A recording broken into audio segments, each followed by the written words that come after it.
Telenovela PH. Love, romance, fantasy.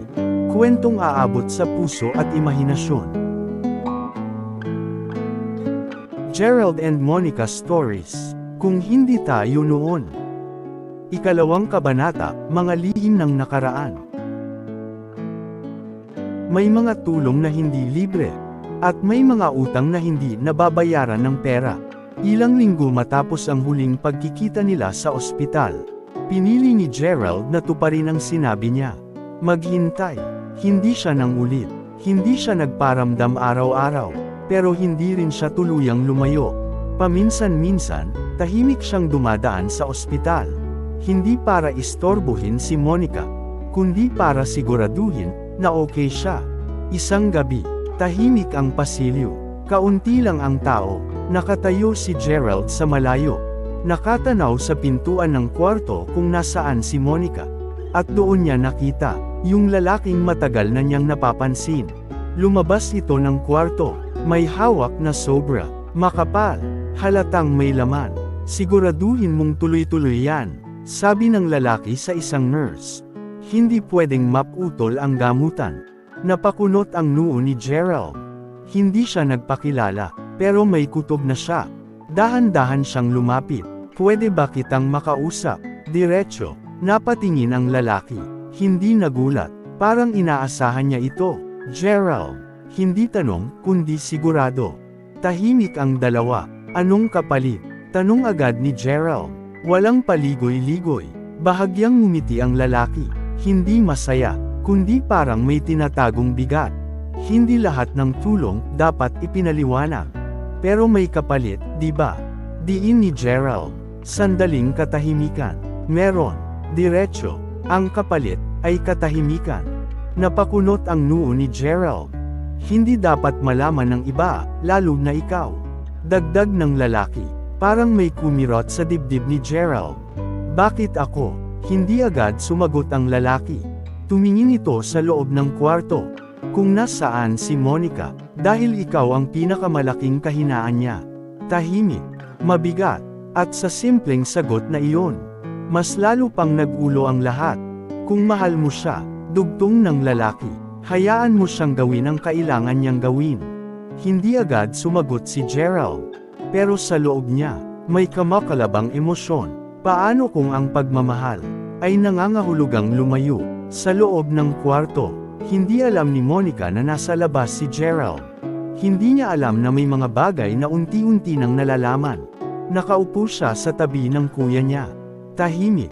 Kuya, mahina niyang sabi. Konti na lang, matatapos na to. Pero kahit siya, hindi sigurado kung anong pagtatapos ang tinutukoy niya. Dahil habang inililigtas niya ang pamilya niya, unti-unti namang nawawala ang sarili niya. At sa labas ng pintuan, nakatayo si Gerald. Tahimik, pero puno ng tanong. Dahil sa likod ng sakripisyo ni Monica, may mas malalim pa palang sekreto. May mga taong dumarating sa buhay mo para tumulong. Pero may mga taong dumadating para baguhin ang direksyon ng buong buhay mo. Kinabukasan matapos ang gabing iyon, hindi mapakali si Gerald. Paulit-ulit sa isip niya ang sinabi ng lalaki. Ikaw ang pinakamalaking kahinaan niya. Hindi niya alam kung masasaktan siya o matatakot. Sino ba talaga ang lalaking iyon? At bakit parang may kontrol siya sa sitwasyon ni Monica? Hindi na niya napigilan ang sarili niya. Bumalik siya sa ospital. Sa pagkakataong ito, hindi na siya naghintay sa malayo. Diretso siyang pumasok sa loob ng kwarto. Nandoon si Monica. Nagulat nang makita siya. Gerald, may halong kaba ang boses. Pwede ba tayong mag-usap? Diretso. Napatingin siya sa kuya niya. Pagkatapos ay tumango. Lumabas sila ng kwarto. Tahimik sa hallway. Pero ramdam ang tensyon. Sino siya? Walang paligoy-ligoy. Napatigil si Monica. Alam na niya agad kung sino ang tinutukoy.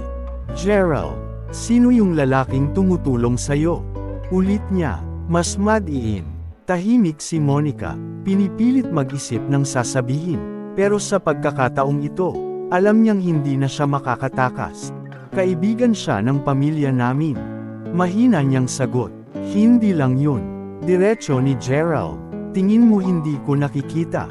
Napayuko si Monica, may kapalit, di ba? At sa tanong na iyon, parang tumigil ang oras. Hindi agad siya sumagot, dahil alam niyang kapag sinabi niya ang totoo, wala nang babalik sa dati. Monica, mahina pero mabigat ang boses ni Gerald. Sabihin mo sakin. Unti-unting napaluhas si Monica, hindi ko gusto to. Mahina niyang sabi, pero wala akong choice. At doon, unti-unti niyang sinabi ang totoo. Siya ang nagbabayad sa lahat ng gastusin ng kuya ko. Gamot, operasyon, lahat. Tahimik si Gerald, nakikinig. Pero kapalit nun, napahinto siya, parang may bamara sa lalamunan niya. Monica, huminga siya ng malalim. At sa wakas, sinabi niya, kailangan kong sumama sa kanya. Parang may bumagsak sa mundo ni Gerald. Ano? Hindi siya makapaniwala. Hindi literal na ganon. Mabilis niyang dagdag, nanginginig ang boses. Pero, kailangan kong maging parte ng buhay niya. Sumunod sa kanya. Gawin kung ano ang gusto niya. Tahimik. Pero mabigat. Parang, pagmamay-ari niya ako. Mahina niyang bulong. Hindi na napigilan ni Gerald. Hindi pwede yun. Napatingin ang ilang tao sa kanila. Pero wala siyang pakialam. Hindi ka pwedeng magpakontrol sa ganun. Hindi yan tulong, kondisyon yan. Alam ko, sigaw ni Monica, sabay takip sa bibig. Napaluha siya. Alam ko, Gerald. Mahina na ulit ang boses niya. Pero wala akong ibang magagawa. Meron. Agad niyang sagot. Hindi mo kailangang ako ang to mag-isa. Umiling si Monica. Kung hindi ko gagawin to. Napatingin siya sa loob ng kwarto. Mamamatay ang kuya ko. Tahimik. Tuluyang natahimik si Gerald. Dahil sa sandaling iyon, wala siyang maisagot. Dahil kahit anong sabihin niya, hindi sapat ang salita laban sa realidad. Hindi ko hinihingi na maintindihan mo. Mahina niyang sabi. Gusto ko lang, tanggapin mo. Napatingin si Gerald sa kanya. Puno ng sakit. Paano ko tatanggapin? Na unti-unti kang nawawala sa akin. At sa tanong na iyon, walang sagot si Monica, dahil iyon ang katotohanan. At sa gitna ng hallway, 2 taong nagmamahalan, pero parehong walang magawa, kundi tanggapin ang sakit. May mga taong hindi mo kailangang kilalanin, para maramdaman kung gaano sila kapanganib. Gabing iyon, hindi na umuwi agad si Gerald. Nanatili siya sa labas ng ospital. Nakaupo, tahimik, pero magulo ang isip. Hindi niya matanggap na may ibang taong may kontrol sa buhay ni Monica. Sasama sa kanya, paulit-ulit sa isip niya, parang kutsilyong paulit-ulit na tumatama sa dibdib niya. At sa pagkakataong iyon, nagdesisyon siya, hindi siya papayag. Kinabukasan, maagang dumating si Gerald sa ospital. Hindi para kay Monica, kundi para sa lalaking iyon. Hindi siya nahirapan hanapin. Nasa isang pribadong lounge, malayo sa mata ng iba. Tahimik, malinis, halatang may kapangyarihan ang taong gumagamit nito.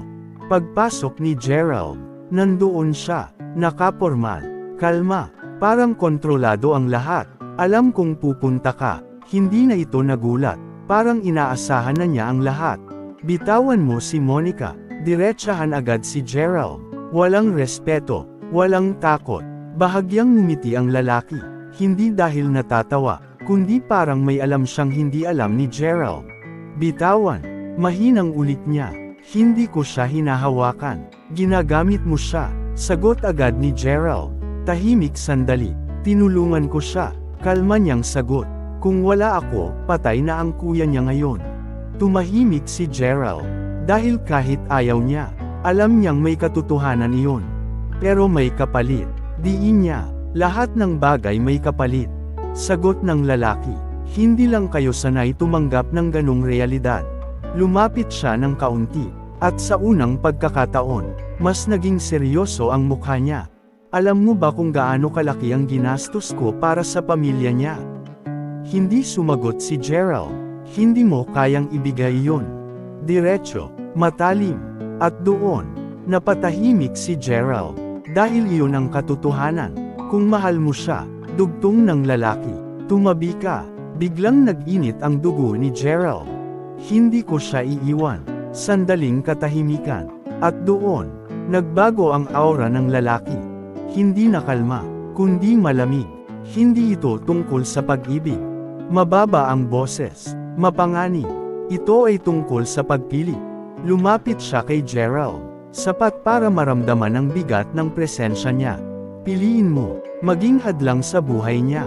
O maging dahilan kung bakit siya makakalaya. Napahigpit ang kamao ni Gerald. Hindi mo ako matatakot. Bahagyang ngumiti ang lalaki. Hindi kita tinatakot. Sandaling pause. Pinapaalala lang kita, na hindi lahat ng laban, dapat mong salihan. Tahimik, mabigat, at sa sandaling iyon, napagtanto ni Gerald, na hindi ito simpleng sitwasyon. Hindi lang ito tungkol sa pag-ibig, kundi laban sa isang taong may kakayahang baguhin ang buhay ni Monica. O tuluyang sirain ito. Sa kabilang banda, nasa loob ng kwarto si Monica. Hindi mapakali. Parang may masamang mangyayari. Gerald, mahina niyang bulong. At sa unang pagkakataon, natakot siya, hindi para sa sarili niya, kundi para sa lalaking mahal niya. At sa araw na iyon, hindi pa nagsisimula ang laban, pero ramdam na nila kung gaano ito kabigat. May mga pangalan na hindi lang basta pangalan, kundi babala. Matapos ang tensyonadong pag-uusap nila, hindi agad nakaalis si Gerald. Nanatili siyang nakatayo sa hallway. Hinihingal, hindi sa pagod, kundi sa bigat ng katotohanang narinig niya. Hindi niya matanggap. Hindi niya kayang tanggapin na wala siyang magawa. Hindi ko siya kayang iligtas. Mahina niyang tanong sa sarili. Pero sa loob-loob niya, hindi pa tapos. Hindi pa siya susuko. Kinabukasan, hindi na siya pumunta agad sa ospital. Sa halip, sinubukan niyang alamin ang totoo. Sa tulong ng isang kakilala, nakakuha siya ng impormasyon. Isang pangalan, Adrian Velasco, isang negosyante, mayaman, makapangyarihan, at higit sa lahat, hindi basta-basta kalaban. Hindi lang siya businessman, sabi ng kausap ni Gerald. Marami siyang koneksyon. Kapag nakabangga mo yan, hindi lang ikaw ang masasaktan. Tahimik si Gerald. Pinagmasdan ang papel na hawak niya. Adrian Velasco, inulit niya. At sa unang pagkakataon, narinig niya ang pangalan ng taong unti-unting kumukuha kay Monica. Sa kabilang banda, nasa loob ng kwarto si Monica. Tahimik, pero hindi mapakali. Alam niyang may mali. Alam niyang hindi titigil si Gerald. At iyon ang kinatatakot niya. Biglang bumukas ang pinto. Pumasok si Adrian. Kalma, kontrolado. Hindi mo siya napigilan. Diretso niyang sabi. Napatayo si Monica. Kasi wala naman siyang ginagawang mali. May ginagawa siya. Mababa ang boses ni Adrian. Lumalaban. Tahimik. At kapag lumalaban siya, lumapit si Adrian. Naaapektuhan ang kasunduan natin. Napahigpit ang kamay ni Monica. Hindi ko siya pwedeng pigilan. Mahina niyang sabi, pwede, diretso, at gagawin mo. Napatitig si Monica sa kanya. Punong-puno ng takot at galit ang mga mata. Hindi ko siya kayang saktan ulit. Bahagyang ngumiti si Adrian. Hindi masaya, kundi malamig. Hindi mo na kailangan. Tumigil siya sandali. Ako na ang gagawa nun kung kinakailangan. Nanlamig ang buong katawan ni Monica. Anong ibig mong sabihin? Hindi agad sumagot si Adrian. Lumapit siya sa bintana. May mga taong kailangan turuan. Kung saan sila dapat tumigil. At sa simpleng linyang iyon, naiintindihan na ni Monica ang ibig sabihin. Wag, please. Mahina niyang sabi. Lumapit si Adrian. Tumingin sa kanya. Diretso. Kung ayaw mong may mangyari sa kanya. Sandaling katahimikan. Ikaw ang gagawa ng paraan para lumayo siya. Sa kabilang banda, hindi alam ni Gerald, na sa bawat hakbang niya palapit sa katotohanan, mas lalo siyang nalalagay sa panganib. Habang naglalakad siya pauwi, may napansin siyang kakaiba. May sasakyan. Kanina pa nakasunod. Hindi siya sigurado, pero may kutob siya. At sa sandaling iyon, unang beses niyang naramdaman, na hindi lang puso niya ang nakataya, kundi pati buhay niya. May mga babaalang hindi sinasabi ng malakas, pero sapat para manahimik ang kahit sino. Gabi, mahina ang ilaw sa kalsada. Tahimik, masyadong tahimik. Habang naglalakad si Gerald pauwi, hindi pa rin nawawala ang pakiramdam na may sumusunod sa kanya. Yung sasakyan, kanina pa nandoon. Hindi lumalayo, hindi rin lumalapit. Huminto siya. Huminto rin ang sasakyan. Doon na siya nakaramdam ng kaba. Hindi na to normal. Mahina niyang bulong. Biglang bumukas ang pinto ng sasakyan. May bumabang dalawang lalaki. Hindi nakangiti. Hindi rin nagpakilala. Gerald. Diretso. Napatigil siya. May gusto lang kaming iparating. Hindi siya gumalaw. Pero handa siya. Kung matalino ka, sabi ng isa, titigil ka na. Tahimik. Hindi lahat ng laban para sa'yo. Parehong linya, parehong mensahe. At doon, alam na ni Gerald kung kanino galing to. Kung kay Adrian to, hindi pa niya natapos. Lumapit ang isa, mas malapit, mas seryoso. Huwag mo nang banggitin ang pangalan na yun. Mababa ang boses. Kung ayaw mong may mangyari sa'yo. Tahimik, mabigat, at sa sandaling iyon, ramdam ni Gerald na hindi ito basta pananakot lang. Totoo, hindi ko siya iiwan. Diretso niyang sagot, kahit may kaba. Nagkatinginan ang dalawang lalaki, parang may inaasahan na silang ganitong sagot. Matigas ulo mo, pero tandaan mo to, lumapit ulit ang isa, hindi lang ikaw ang pwedeng masaktan. At sa linyang iyon, biglang nanlamig ang dugo ni Gerald. Anong ibig mong sabihin? Ngumiti ng bahagya ang lalaki. Hindi maganda, alam mo na yun. At pagkatapos nun, bumalik sila sa sasakyan. Umalis. Naiwan si Gerald. Tahimik. Pero magulo ang isip. Dahil sa unang pagkakataon, hindi na lang siya ang iniisip niya. Si Monica, sa ospital. Hindi mapakali si Monica. Paulit-ulit siyang naglalakad. Biglang bumukas ang pinto. Pumasok si Adrian. Natanggap na niya ang mensahe. Kalma, parang walang nangyari. Nanlaki ang mata ni Monica. Anong ginawa mo? Tahimik si Adrian. Wala pa. Lumapit siya. Babala pa lang. Hindi mo siya pwedeng galawin. Naiiyak na si Monica. Depende sa kanya. Sagot niya. Kung titigil siya, walang mangyayari. Napahawak si Monica sa ulo niya. Parang hindi na niya kaya. Please. Mahina niyang sabi. Gagawin ko lahat. Napatigil si Adrian. Sigurado ka. Dahan-dahan siyang tumango. Kahit ano. Tahimik. Sandaling katahimikan na puno ng ibig sabihin. Good. At doon, lalo pang lumalim ang sakripisyong pinili ni Monica. Sa kabilang banda, nakatayo si Gerald sa gitna ng kalsada. Tahimik. Pero sa loob niya, may isang desisyong unti-unting nabubuo. Kung lalayo ako, mahina niyang bulong. Ligtas siya, pero kung lalaban ako, napapikit siya, baka siya ang masaktan. At sa unang pagkakataon, hindi niya alam kung ano ang tamang gawin. Dahil ang pagmamahal, minsan, hindi lang tungkol sa pananatili, kundi sa pagbitaw. May mga laban na kahit anong piliin mo, talo ka pa rin. Kinabukasan, hindi na bumalik si Gerald sa ospital. Hindi siya nag-message. Hindi siya tumawag. Tahimik. Parang bigla siyang nawala. Sa unang tingin, parang sumuko siya. Pero sa totoo, pinili lang niyang protektahan si Monica. Kung lalayo ako, magiging safe siya.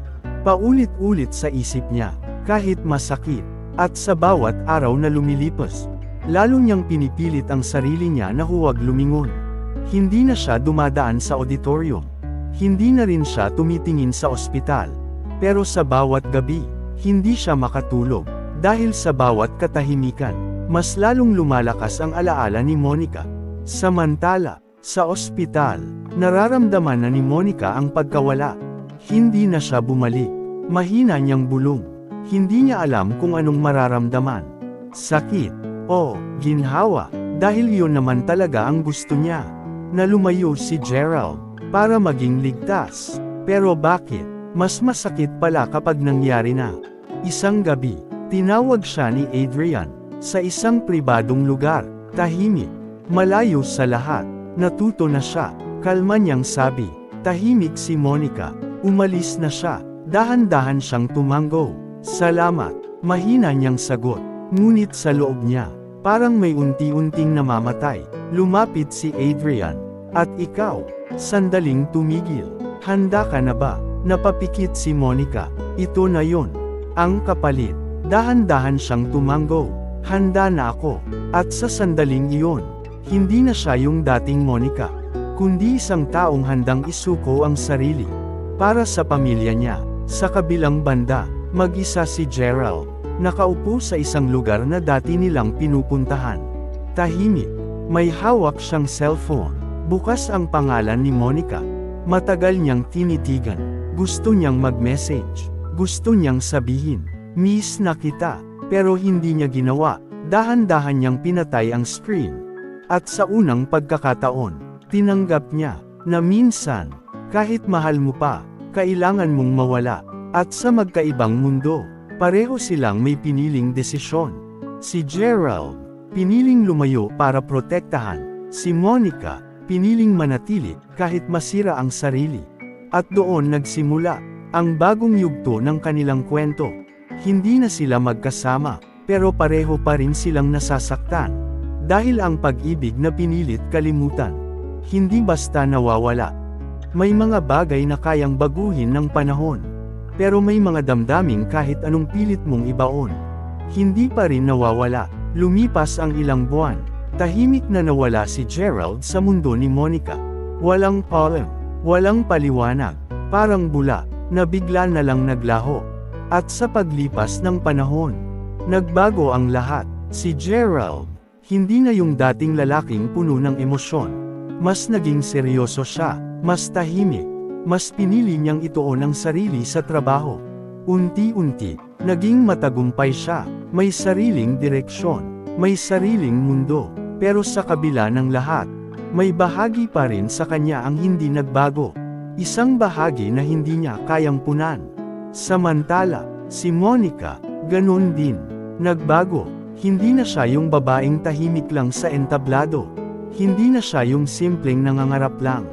Ngayon, mas matatag siya, mas sanay sa sakit, mas sanay magtago ng emosyon. Palagi siyang nasa tabi ni Adrian. Sa mga meeting, sa mga lakad, sa buhay nito, hindi bilang mahal, kundi bilang bahagi ng kasunduan.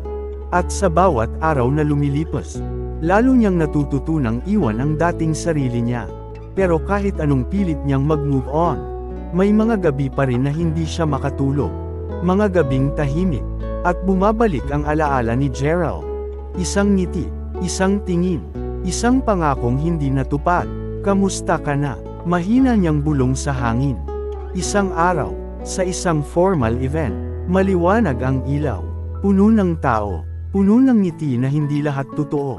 Nasa tabi ni Adrian si Monica.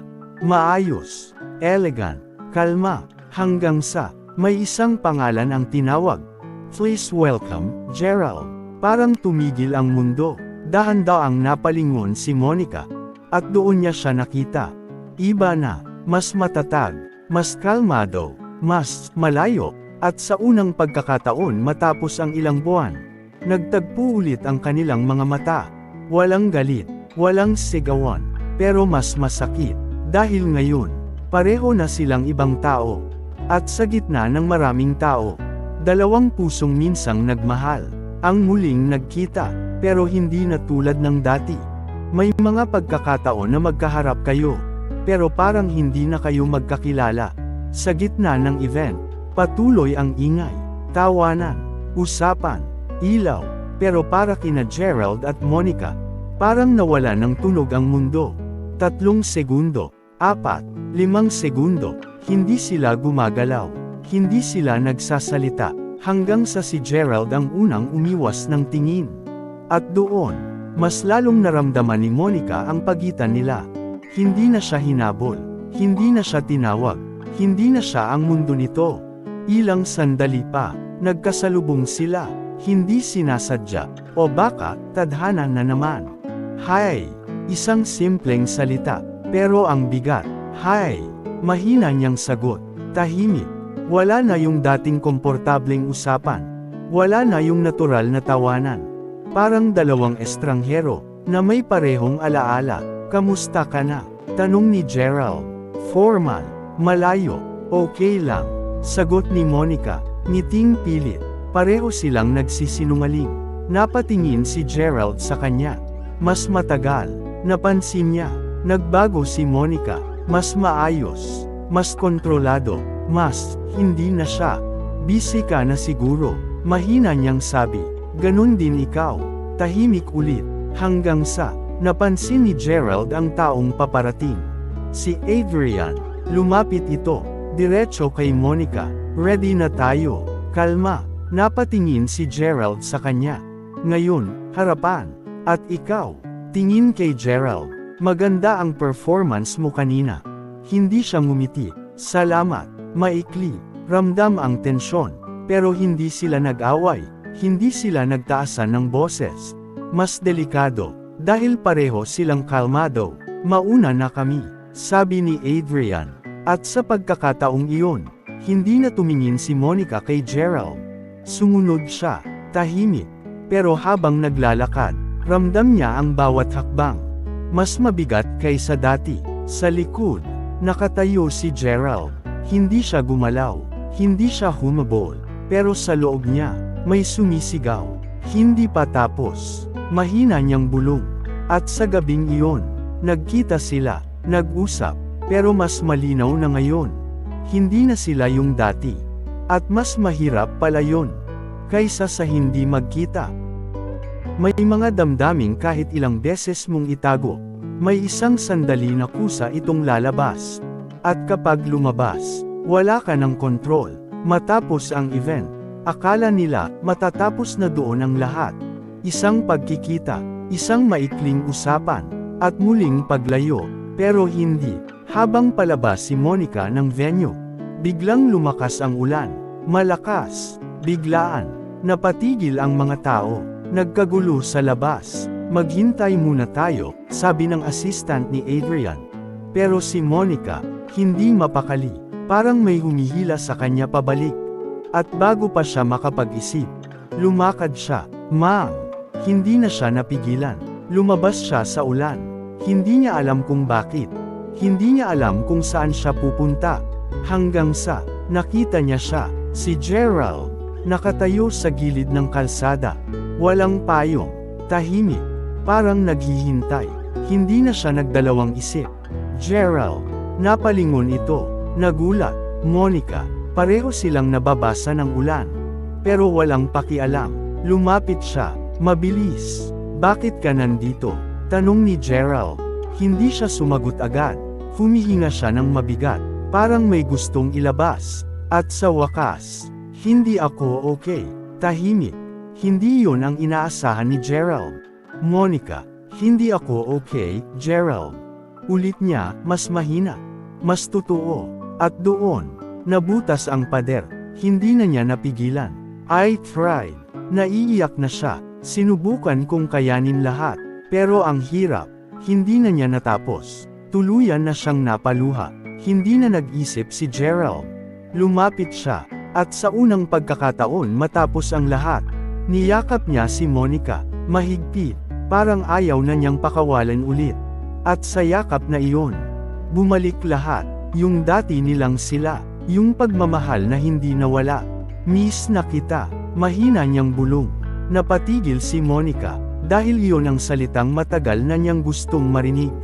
At sabay niyang kinakatakutan, Gerald. Pero hindi siya kumalas. Sa halip, lalo siyang napahigpit sa yakap. Miss na rin kita. Mahina, pero buo, sa gitna ng ulan. Walang ibang mahalaga. Hindi ang kasunduan. Hindi ang sakit. Hindi ang mundo sa paligid nila. Kundi ang katotohanan. Mahal pa rin nila ang isa't isa. Pero sa di kalayuan, may isang pares ng mata ang nakamasid. Tahimik, malamig, si Adrian. At sa sandaling iyon, alam niyang may nabasag, at hindi niya hahayaang magpatuloy iyon. May mga sandali sa buhay na kailangan mong pumili. Hindi kung ano ang gusto mo, kundi kung sino ang kaya mong mawala. Sa gitna ng ulan, magkayakap sina Gerald at Monica. Walang salita, Walang paliwanag. Pero sa likod ng sandaling iyon, may paparating na bagyo. Monica, isang boses, malamig, kontrolado, dahan-daang kumalas si Monica. Nanlamig ang buong katawan niya. Hindi na niya kailangang lumingon. Kilalang kilala niya ang boses na iyon. Si Adrian, nakatayo sa di kalayuan, tahimik, pero sapat ang presensya para patigilan ang lahat. Akala ko, malinaw ang usapan natin. Napayuko si Monica, hindi siya makasagot. Hindi to ganun. Biglang sabi ni Gerald, hindi kita kinakausap. Putol ni Adrian, tahimik, pero matalim. Lumapit siya, dahan-dahan. Alam mo kung anong kapalit ng tulong ko. Tingin kay Monica, napapikit siya. Alam mo kung anong mawawala kapag sinira mo yon. At sa linyang iyon, bumalik lahat ng takot. Ang kuya niya, ang gamutan, ang buhay na nakasalalay. Please, mahina niyang sabi, hindi ko kayang mawala siya. Sandaling katahimikan. Then prove it. Diretso, nanlaki ang mata ni Monica. Patunayan mo, na kaya mong sundin ang usapan natin. Napatingin siya kay Gerald. At sa sandaling iyon, alam niyang may mangyayaring hindi na mababawi. Monica, mahina niyang tawag. Umiling siya. Wag na, naiiyak niyang sabi. Hindi na pwede, parang bumalik sa nakaraan. Pero mas masakit. Hindi ka pa ba tapos saktan ako? Mahina ang boses ni Gerald.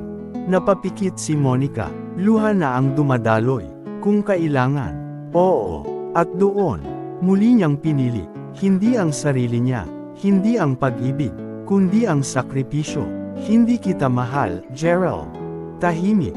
Mas tahimik kaysa dati. Dahil ngayon, alam ni Gerald na hindi iyon totoo. At iyon ang pinakamasakit. Tumigil ka na.